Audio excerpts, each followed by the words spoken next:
So hello everyone.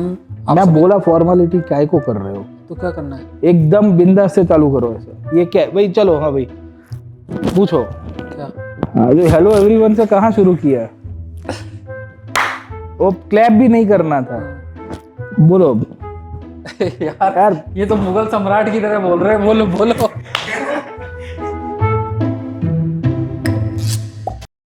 Sir आजकल जो history की बात किया जाए तो हिस्ट्री खासतौर से चाहे एंशियंट हो, मिडाइवल हो या मॉडर्न हो, प्रश्न कंटिन्यूस बेसिस में जो उनकी कॉम्प्लेक्सिटीज़ है या कठिन काफ़ी ज़्यादा हो रहे हैं और जो नंबर ऑफ क्वेश्चंस हैं वो भी इंक्रीज हो रहे हैं। अब इस स्थिति में स्टूडेंट्स को ये समझ में नहीं आ रहा कि किन किताबों को देखा जाए। 2022 का ही आप पेपर देख लीजिए तो चाहे वो 99 एक्ट से लेके बात हो गई या कॉन्स्टिट्यूंट असेंबली या इवन ऐसे इश्यूज जो कि कंटेम्प्रेरी एस्पेक्ट में न्यूज़ में है, बट उसके भी बहुत डेप्थ में चीज़ गई। ऐसा नहीं कि आप हेडलाइंस पढ़ लिए और आप आंसर कर ले। और हिस्ट्री एक ऐसा एरिया बन जाता है जिस पर अगर कोई स्टूडेंट अपनी प्रिपरेशन शुरू करेगा तो इसी सब्जेक्ट को उठाता है, बट जब इन प्रश्नों को देखता है तो उसके अंदर आज के समय में उसके मन अंदर ये जरूर से आ जाता है कि ऐसे प्रश्नों को मैं टैकल कैसे करूं। तो ये किस तरीके से एक स्टूडेंट शुरुआत करे, उस शुरुआत से आप कुछ प्रकाश डालें। सर, ये तो वही बात हो गई कि Rome was not built in a day, है ना। आप मगध का इतिहास उठा के देख लीजिए, रोम का इतिहास उठा के देख लीजिए, तो आप जब उनको देखते हो तो आपको लगता है कि यार इसमें सैकड़ों हजारों साल का इतिहास छुपा हुआ है। इसके पीछे बहुत लोगों ने मेहनत की है, बनाने के पीछे, तोड़ने के पीछे लड़ाइयाँ हुई है, साम्राज्य ध्वस्त हुए हैं, फिर बने हैं। तो इतिहास एक विषय के रूप में सर मेरे हिसाब से अगर आप जब पहली बार क्वेश्चन देखते हो आपको लगता है बहुत डेप्थ में है। उसके पीछे का कारण है क्योंकि आपने अभी शुरुआत ही की है। आप जब शुरुआत करते हो तो आपको उसकी डेप्थ तो लगेगी ही। आप कभी ऐसी बड़ी सी आर्कियोलॉजिकल साइट में चलो, आपको लगता है कि यार इतना बड़ा है तो यार ऑब्वियस है ना कि आप उसके बारे में कुछ जानते ही नहीं हो। यू विल सी दैट कि उसकी मैग्नानिमिटी बहुत बड़ी होगी। इतिहास का सब्जेक्ट के साथ भी यही है कि डेप्थ इसके लिए लगती है क्योंकि कैंडिडेट्स जो है उन्हें तैयारी जब शुरू करते हैं तो they are very much unaware कि कहाँ से क्वेश्चन आ रहे हैं। इतिहास में आप देखिए कि 1947 से पहले और पूरा मॉडर्न हिस्ट्री देख लीजिए, मतलब 57 से लेके 1947 तक का 400, 500, 700, 800 पेज की किताब में कभी आप समझ सकते हो? रियलिटी तो यही है कि इतिहास उससे भी बड़ा होता है। अगर आप उसको सच्ची में अगर देख रहे हो कि डेप्थ है तो 800 पेज में भी डेप्थ नहीं आ सकती। रियलिटी ये है 200 साल में कितनी घटनाएं हुई होंगी। तो संघर्ष यहाँ से बच्चों का शुरू होता है कि वो पहले डेप्थ देख के घबरा जाते हैं, क्वेश्चंस देखते घबराते, वो रेदर ये नहीं समझते कि विषय को कैसे समझना है। तो क्वेश्चंस के जब तक विषय को नहीं समझोगे तो सर बहुत ही प्रॉब्लम होगा। और विषय को समझने के लिए आपको उसके अंदर पहले रीडिंग और राइट कंसेप्ट और राइट वे ऑफ रीडिंग करने की आवश्यकता है। तो नॉर्मली ये रहता है कि लोगों की रीडिंग भी ऐसे चल रही है, मतलब वो मनोहर कहानियां पढ़ा करते थे ना, वैसी प्रकार की रीडिंग भी बच्चे करते रहते हैं। बिल्कुल सर, ये आपने एक इम्पॉर्टेंट एस्पेक्ट बोला। लेकिन जैसे हम लोग भी जब तैयारी कर रहे थे तो हिस्ट्री एक ऐसा सब्जेक्ट है ना जिसमें कोई ये कह दे कि मतलब आप किताब उठाओ और आपको समझना स्टार्ट कर दोगे, ये बहुत डिफिकल्ट है। आपको एक गुरु की तो ज़रूरत पड़ेगी। हिस्ट्री एक ऐसा एरिया क्योंकि हिस्ट्री की भले वो हिस्ट्री है लेकिन उसका अंत नहीं है। इतने ज़्यादा कॉम्प्लेक्सिटीज़ होती हैं जब तक उन पूरे गुत्थी को एक पर्सन आपके साथ आइए, आपके गुरु या टीचर बैठ के आपको एक डायरेक्शन नहीं देंगे, बताएंगे नहीं, तो आप इतने सारे इवेंट हैं, उन इवेंट को क्रोनोलॉजी, उन इवेंट के महत्व को नहीं समझ पाएंगे। सर आज के समय में आप देखोगे यूट्यूब के अंदर भी 2 घंटे में सारी हिस्ट्री, बोले 2 घंटे में एंशिएंट इंडिया पूरी, 2 घंटे में मॉडर्न इंडिया पूरी। बच्चा जब ऐसे वीडियोस देखता है तो उनको लगता है कि यार इतना आसान है, मतलब मैं 4 घंटे 5 घंटे में पूरी जो है हिस्ट्री कवर कर लेता हूँ, सारा मेरा हो जाएगा। ये जो शॉर्टकट का तरीका अपनाया जाता है। और फिर इसमें ये भी होता है कि जब आप प्रश्न देखोगे ना तो ऐसी स्थिति में तो हार्डली कोई प्रश्न आपसे हो पाएगा। जब बच्चा एक नए फेस में आता है, क्योंकि सबकी अपनी प्रिपरेशन स्ट्रेटजी होता है, एकदम से स्टार्टिंग ही कर रहा है, तो क्या उसको कि किताब जो आपको यूट्यूब वीडियोस में मिल जाएंगे कि ये किताब पढ़ो वो किताब पढ़ो, उस किताब से शुरुआत करनी चाहिए या सबसे पहले उसे क्वेश्चंस के नेचर को समझते हुए एक मेंटर की आवश्यकता है। मैं एज ए स्टूडेंट, अगर मैं अपना एक्सपीरियंस कहूँ, व्हेन वी आर प्रिपेयरिंग, हमें तो ज़रूरत थी।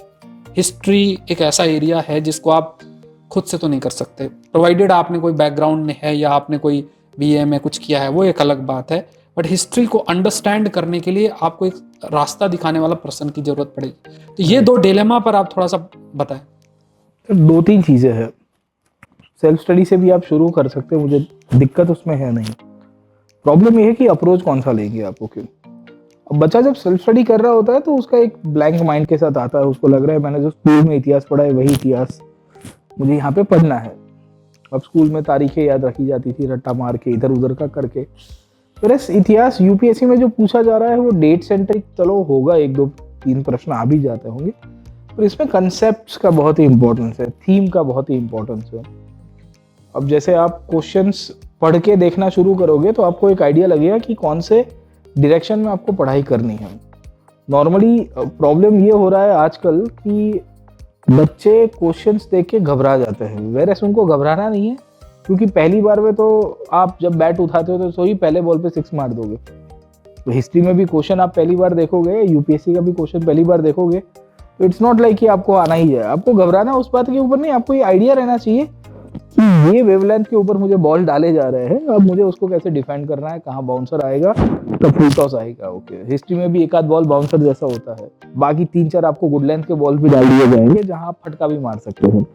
अब वो क्वेश्चंस देखोगे तो फिर आपका रिवर्स इंजीनियरिंग चलेगा दिमाग। अच्छा, मॉडर्न हिस्ट्री से ज्यादा सवाल आ रहे हैं, एंशिएंट से आ रहे हैं, पर टर्म सेंट्रिक आ रहे हैं, तो उससे हमको एक आइडिया रहता है कि क्या क्या पूछ रहा है। इवेंट्स बहुत सारे हैं, important events, change making events in history. से फॉर एग्जाम्पल पानीपत है तो पानीपत में 3 लड़ाइयाँ हुई।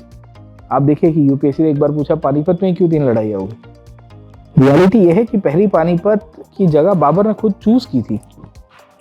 Babar was the one who led the trap for Ibrahim Lodi, है ना। किसी शायर ने कहा है कि बुलाते हैं पर जाने का नहीं।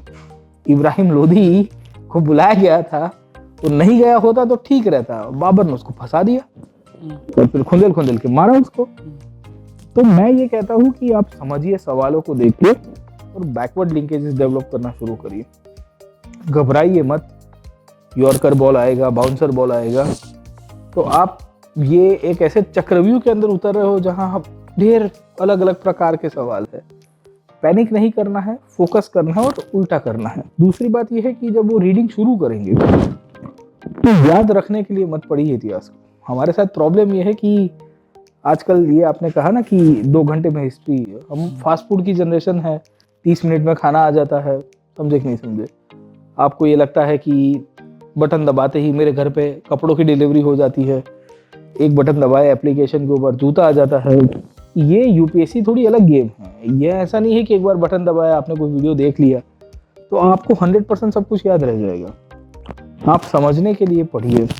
रिटेंशन आपका तब होगा जब आप इसको रिवाइज करोगे। सर, ये एक हिस्ट्री में एक चीज़ और भी आती है, मतलब जैसे फॉर एग्जांपल कई स्टोरीज आपकी रहती हैं। अब होता ये है कि जैसे कोई एंशिएंट पढ़ता है तो जो ज़्यादातर एस्पिरेंट्स हैं या स्टूडेंट्स हैं, दे आर मेनली फोकस्ड कि कोई ऐसा इवेंट हो, बहुत एंटरटेनिंग हो और कोई ब्रेवरी की कहानी हो, उसको उस पर फोकस रहता है। तो जनरली फिर जो भी टीचर्स होंगे वो भी उन्हीं कहानी और उसी इवेंट्स को लेके ही उसके इर्द गिर्द पढ़ा के और जो है प्रयास करते हैं कि चलो ठीक है, आपका एंशिएंट का सिलेबस हो गया, मिडाइवल का सिलेबस हो गया। अब ऐसी स्थिति में जब आप प्रश्न देखते हो तो प्रश्न तो ऐसी स्थिति में नहीं होते हैं, सिंपल सी बात है। तो यहाँ पे again I am स्टेटिंग this point कि क्या बच्चा जो है जब पढ़ना स्टार्ट करेगा तो उसको एंशिएंट पहले करना, फिर मिडाइवल करना, फिर मॉडर्न में जाए, या फिर कि जहाँ जितने प्रश्न आ रहा है फिर रिवर्स इंजीनियरिंग करके करे।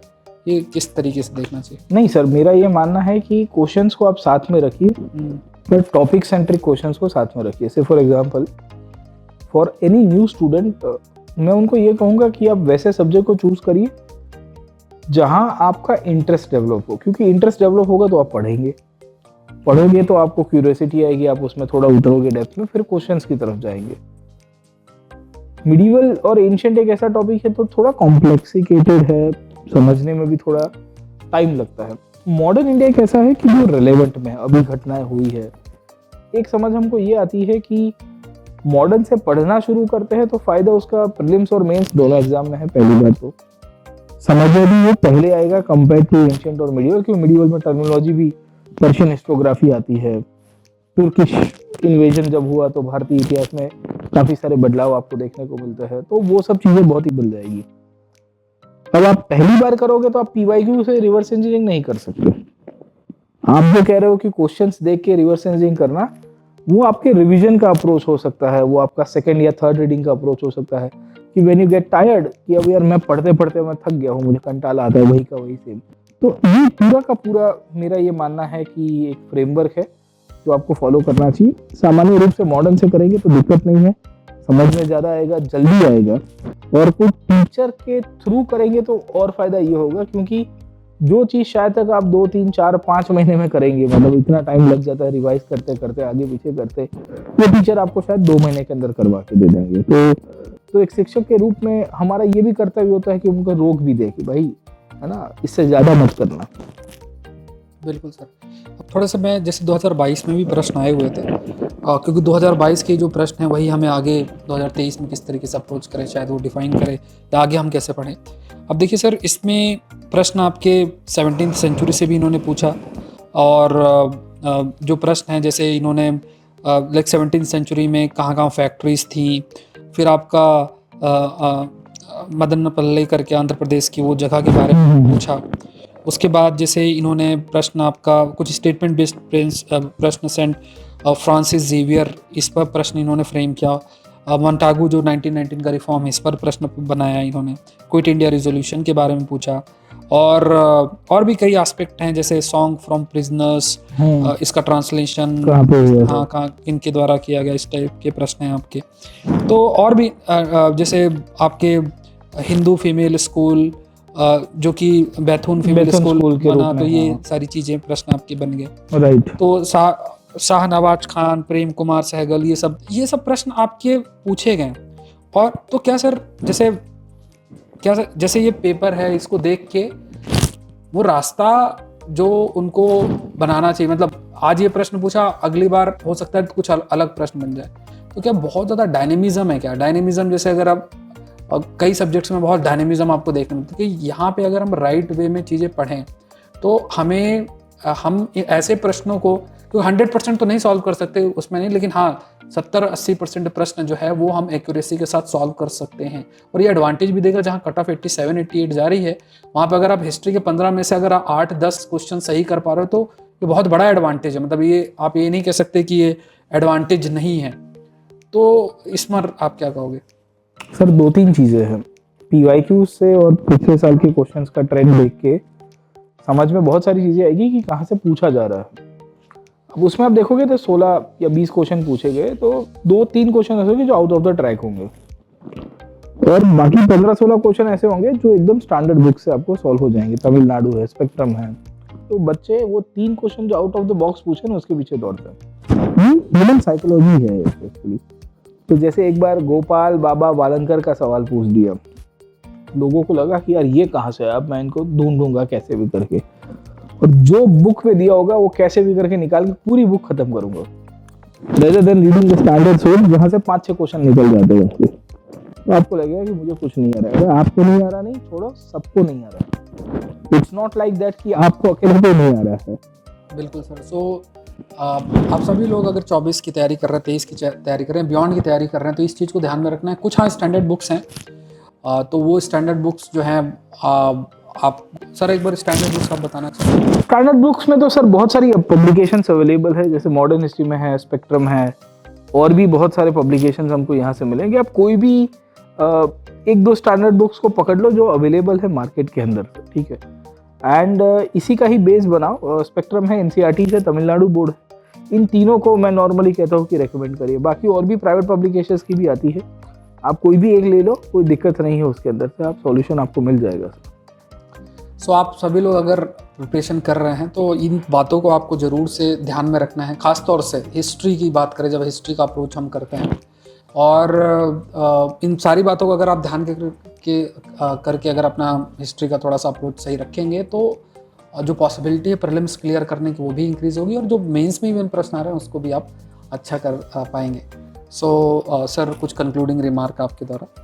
कुछ नहीं यार, इतिहास बनाने वाले वही लोग होते हैं जो मैं कहूँगा कि मेहनत से और बहुत शिद्दत से कोई एक चीज़ के पीछे लग जाते हैं।